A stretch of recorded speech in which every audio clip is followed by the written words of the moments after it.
মহামান্য রাষ্ট্রপতি একজন অত্যন্ত ভাগ্যবান ব্যক্তি। এই ভাগ্যবান ব্যক্তির বক্তব্যের উপর আলোচনা করার সুযোগ পাওয়াতে নিজেকে ভাগ্যবান মনে করছি। এই কারণে রাষ্ট্রপতিকে আমি ভাগ্যবান বলছি।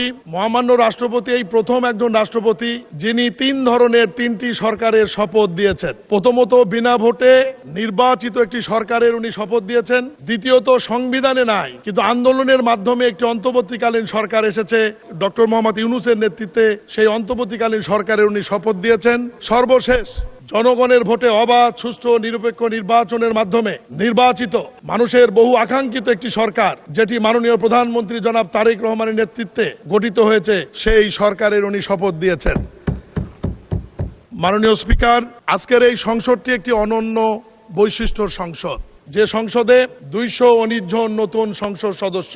এর মধ্যে সংসদ নেতা মাননীয় প্রধানমন্ত্রী নিজেও প্রথমবারের মতো নির্বাচিত হয়ে এসেছেন এবং মাননীয় বিরোধী দলের নেতা তিনিও প্রথমবারের মতো সংসদে নির্বাচিত হয়ে আসছেন। আমি নিজেও প্রথমবারের মতো নির্বাচিত হয়ে এই সংসদে এসেছি। এই সংসদে 219 জন নতুনের মধ্যে আমাদের বিএনপি থেকে নির্বাচিত 146 জন নতুন সংসদ সদস্য হিসেবে আমরা নির্বাচিত হয়ে আসছি।